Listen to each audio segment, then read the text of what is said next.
Не разумею бацькоў, якія крычаць на сваіх дзяцей. Напрыклад, мая бабуля ніколі на мяне не павышала голос. Яна толькі гразіла пальцам, і гэтага было дастаткова. Яна практолог. Вітаю! На календары хоць і працоўная, але субота. З вами зноў Слава Манацкі, і мы ўсё яшчэ спрабуем знайсці ў сумных навінах хоць нешта смешнае. Паехалі! У аўторак у Беларусі адзначылі дзень кастрычніцкай рэвалюцыі. Ва ўсіх гарадах прайшлі святочныя мітынгі. Праўда, некаторыя іх удзельнікі выглядалі так, нібыта яны не пераапрануліся пасля святкавання Хэллоуіна. Шмат у чым святкаванне выглядае смешна. Магчыма, каб людзі ставіліся да кастрычніцкай рэвалюцыі больш сур'ёзна, беларускім уладам трэба не толькі заганяць бюджэтнікаў на мітынг, але пасля разганяць іх амапам. Акрамя гэтага, улада за грошы падаткаплацельшчыкаў падаравала беларусам шмат розных рэчаў. Напрыклад, у аграгарадку Махава пад Магілёвам адкрылі трэнажорную залу. На адкрыццё поўнасцю добраахвотна і без усялякага прымусу прыйшла мэтавая аўдыторыя установы. А жыхарам Мазырскага раёна падаравалі ажно 2 кароўнікі і цэлы даільны комплекс. І гэта сапраўды вельмі добры падарунак. Такі можна нават сваёй дзяўчыне падараваць, а яна потым скажа: «Ну ты мне каўбой». Павіншаваў беларусаў са святам і асабіста Лукашенка. У сваім звароце ён адзначыў, што нягледзячы на тое, што цяпер 21 стагоддзе, ідэалы Леніна па-ранейшаму актуальны. Бо ў шматлікіх краінах дагэтуль людзі сутыкаюцца з новымі спосабамі прыгнёту эксплуатацыі. У Беларусі, на шчасце, такога не адбываецца. У нас выкарыстоўваюцца традыцыйныя спосабы эксплуатацыі прыгнёту, правераныя часам. Лукашенка адзначыў, што працуючы на карысць дзяржавы, беларусы умацоўваюць мірную і багатую будучыню для дзяцей і ўнукаў. І гэта сапраўды так, калі гаворка ідзе пра яго дзяцей і ўнукаў. А яшчэ Лукашенка адзначыў, што кастрычніцкая рэвалюцыя адкрыла новую старонку ў гісторыі Беларусі. І не думаю, што гэта скажу, але можа ўсё ж такі перагарнем старонку. Спявак Шаман на канцэрце з нагоды расійскага дня народнага адзінства пад словы сваёй песні «Я рускі» націснуў на сімвалічную чырвоную кнопку. Яе, дарэчы, вынеслі ў чорным чамаданчыку, такім як у Пуціна. Яшчэ добра, што там была кнопка, а не тое, што таксама носяць у пуцінскіх чамаданчыках. Я Шамана разумею. Калі слухаеш ягоныя песні, таксама хочацца націснуць на кнопку, тую, якая выключае гук. Спявак, які здабыў папулярнасць падчас вайны, увогуле мае цесную сувязь з кнопкамі. У яго паміж вушэй велізарны прабел. Пасля націскання чырвонай кнопкі, дарэчы, пачаўся салют. Тут трэба адзначыць, што Шаману яшчэ пашчасціла, бо салют, у адрозненне ад вялікай колькасці расійскай зброі, хаця б спрацаваў. У многіх людзей, дарэчы, ёсць пытанне, чаму галоўнага спевака Расіі клічуць Шаман. Гэта тлумачыцца лёгка. Калі бачыш яго на сцэне, хочацца даць у бубен. А на яго канцэртах адбываецца нейкая мандала і аяўваска. Цікава насамрэч, што дзеянні шаманаў традыцыйна пашыралі свядомасць людзей, чаго на канцэртах Шамана, на жаль, не адбываецца. Але гэта зразумела. Каб пашырыць свядомасць, трэба спачатку яе прыйсці. Увогуле, Шамана называюць галоўным голасам вайны. Але калі шчыра, такім голасам трэба крычаць не «Я рускі», а «Занята». І трошкі шкада, што на расійскай сцэне ёсць голас вайны, але няма голасу розуму.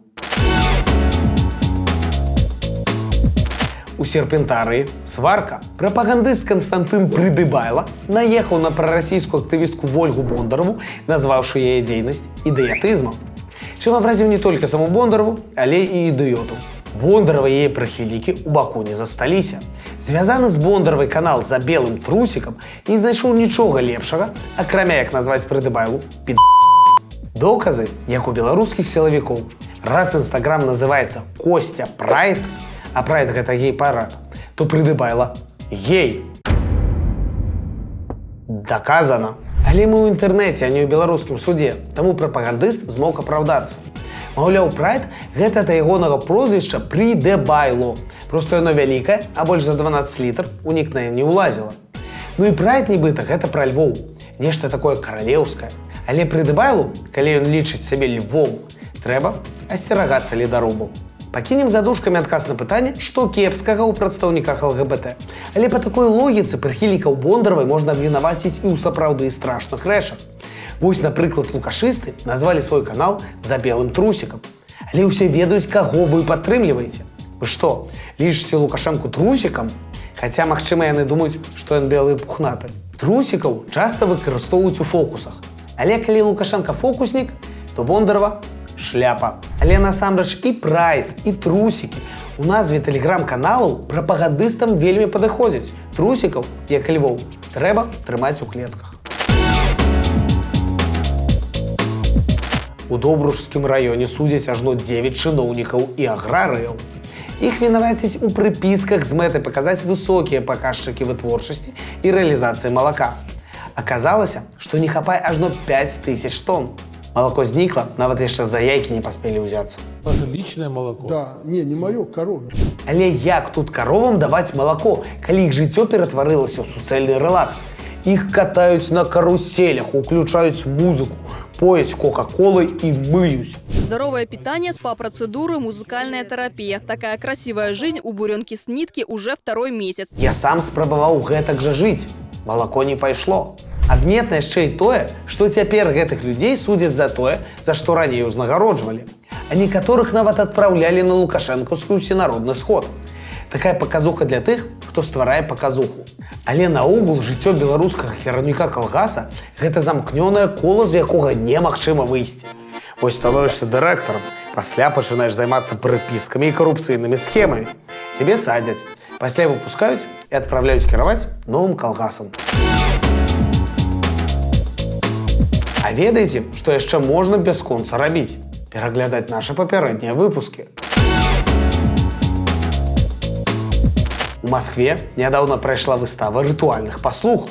Там усіх здзівіў стэнд беларускай кампаніі, якая вырабляе пляцёныя эка-труны.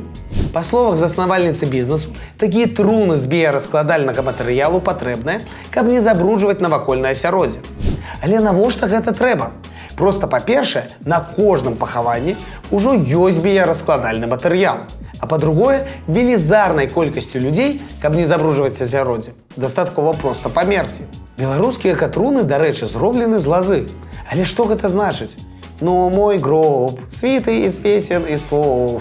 Ці што? Унутры, дарэчы, беларуская прадукцыя абшытая бавоўнай. Таму пасую ўсім, хто баіцца быць пахаваным зажыва. Усё ж такі бавоўна дыхае. Расійская чыноўніца Валентина Матвіенка, калі хто не ведае, гэта такая Качанова, прапанавала зрабіць у Расіі міністэрства шчасця. Давайте мы создадим в России Министерство счастья, да? То ведомство, через которое будет проходить... Через то ведомство, через которое будут проходить все решения, все законы на предмет того, а сделает ли этот новый закон или новое постановление правительства людей более счастливыми. По словам полицейских, когда они обнаружили плантацию, то увидели, что рядом с грядками марихуаны сидят медведи. Мне чамусьці заўсёды здавалася, што такое ведомство ўжо ёсць ва ўсіх краінах. А да яго яшчэ прыходзяць так званыя лісты шчасця. Але калі не, то расейцы могуць зарабіць міністрам шчасця, напрыклад, Максіма Каца. Праўда, тады давядзецца зняць яго з пасады міністра неабгрунтаванага аптымізму. А калі сур'ёзна, гэта вельмі добрая ідэя. Нам у Беларусі таксама патрэбна міністэрства, якое будзе сачыць за тым, каб людзі былі шчаслівыя, а не шчаслівых саджаць.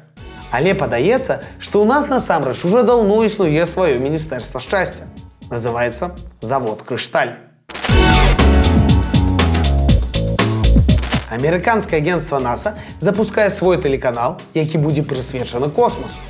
Калі б такі канал існаваў у Беларусі, то на ім бы, напэўна, увесь час транслявалі выступы Александра Саладухі, сясёр Груздзевых ці іншага зорнага пылу. На беларускім касмічным канале навіны б вёў Рыгор Азаронах. Зрэшты, ён не ўлез бы ў скафандр. Пул першага на канале пра космас называўся б «Пуп зямлі».